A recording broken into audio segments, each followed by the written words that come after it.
Hi, welcome back to Staying Strong for Marriages, a YouTube channel dedicated to helping people walk through marriage separation or divorce using Christian principles. Hey, buenos dias, mis amigos y mis amigas.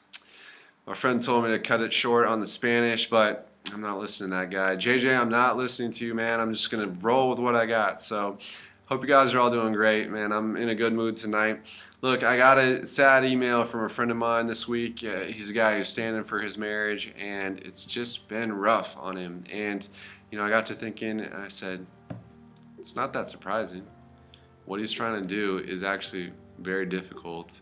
And essentially this video was 21 things, ideas, thoughts, reasons that come to mind why a person likely thinks sooner or later this whole marriage restoration thing, this whole, coming back from the dead, all that, as far as the relationship, it's easy to think this is just stupid. This is not going to work. This is a bad idea. I should have listened to those people. They told me just to give up and keep it moving, to move on, to find someone else. There's a lot of fish in the sea, yada, yada, yada. And yet, here I am. Either maybe you're just considering if there's even a possibility of life and hope and future for your relationship. Maybe you're kind of desperate in a separation, you're trying to figure out how to save it, or maybe the papers just got filed, things just got finalized, and you're thinking, how can I, save my marriage? What can I do? So maybe this is like a new idea, or maybe, you've kind of been practicing and putting together a sort of plan for a while. Or maybe you've been at it for a while, and it's just like a different day, same show, like nothing's changing. So, for those reasons, I thought, let's do a video. Let's talk about at least 21 things that I think are common to people, just to validate that these are real experiences and that it's hard. Number one, I'm only doing this because I want them to pay me back for, fill in the blank. Okay, number two, I'm really only standing for my marriage because I want everyone to know that I was basically the one who was right.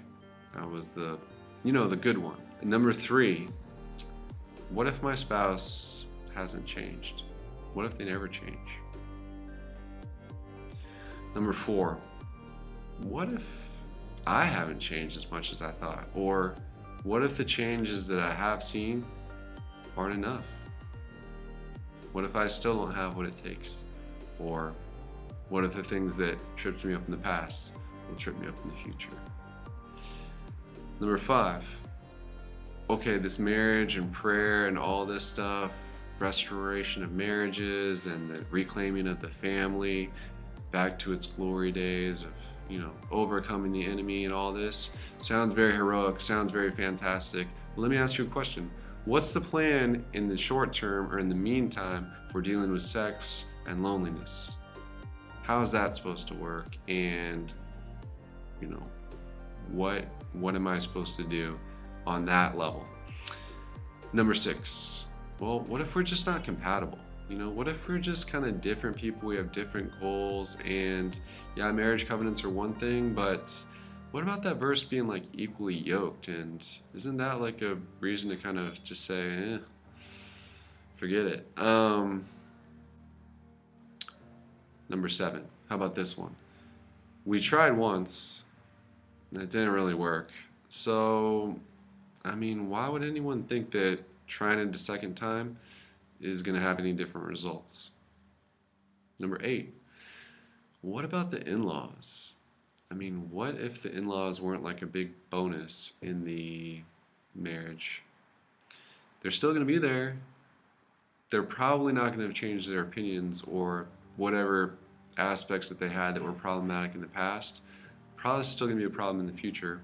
And, skipping every Christmas and Thanksgiving for the next however many years, that's probably not going to be an option. So, what are you going to do? Especially if you see things differently than they see things.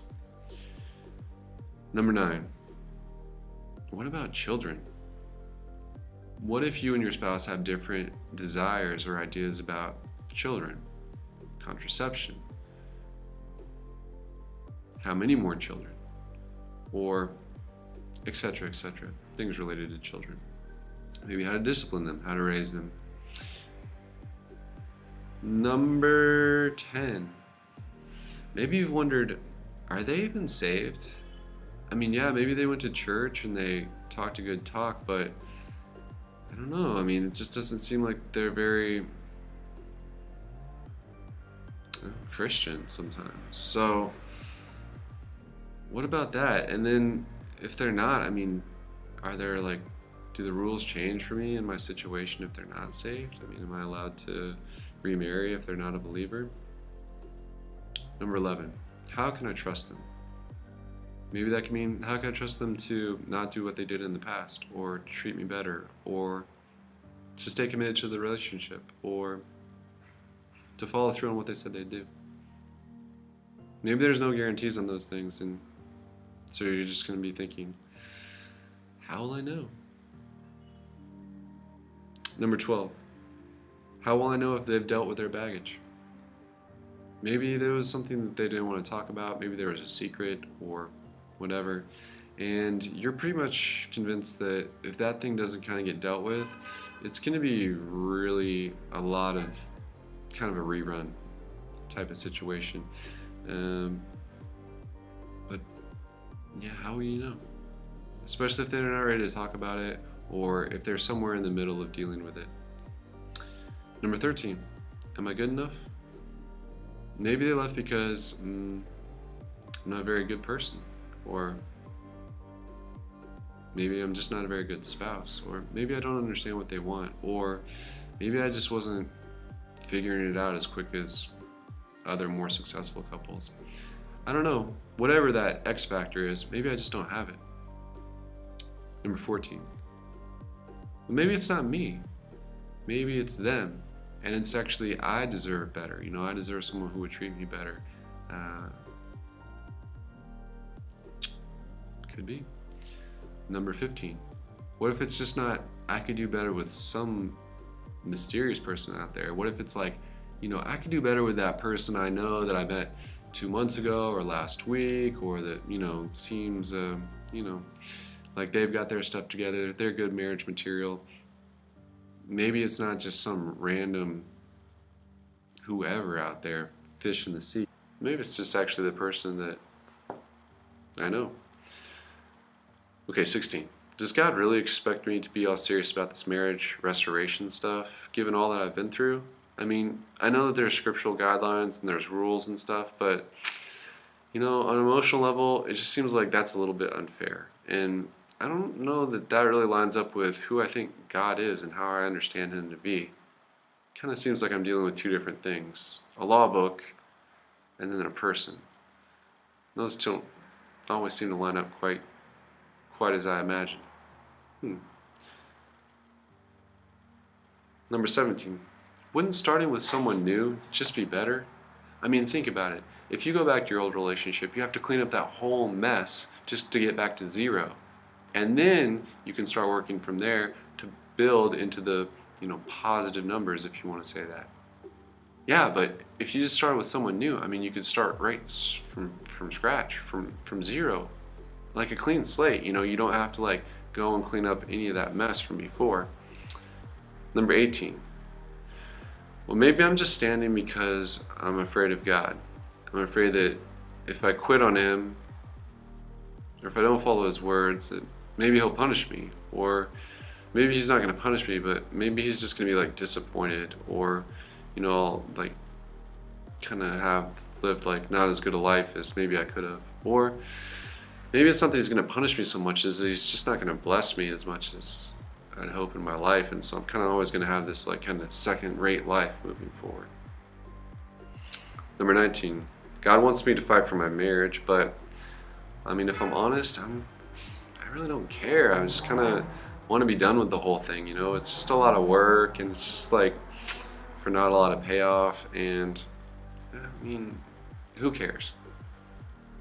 20. Okay, if God is so serious about marriage restoration, then where is He? What's He waiting on? What's the plan? What do I need to be praying about? Or how can I do something to kind of, you know, get things moving? Number 21. Look, assuming the marriage restoration doesn't work out, then this whole experiment in prayer and faith and everything else is just going to end up being a huge waste of time. And you know, I've had lots of people tell me that I should just move on, find someone new, like forget about all this stuff, and you know, just be more practical about the whole thing. Lots of people get divorced, you know. The rates are like 50% in the States, so I mean, what's the big deal? Just, you know, take your licks, learn what you can, and move on. Well, you guys, I don't have answers for all those things, and even if I did, they'd be my answers. The point is, each of us, we have to sort through those things on our own, in our own time, in our own ways, as they come. And, you know, even though I don't have answers, I do think that those are real. I want to put them into words, and I know that people that are standing for their marriages, as they're trying to figure out, you know, how long they want to stay at it, and really just on the emotional level, how long they can really kind of continue to fight the good fight, so to speak. I think these are things that come, whether in our own minds or from the lips of others. It's just things that we think about. They can get us down. But I wanted to bring them up, and I hope you all are doing well. Keep doing your thing. Take care of yourselves, and we'll talk to you later. Bye. You can always like, subscribe, or share with people who might need to, you know, think about marriage restoration and how to do that effectively. We'll talk to you next time. Bye.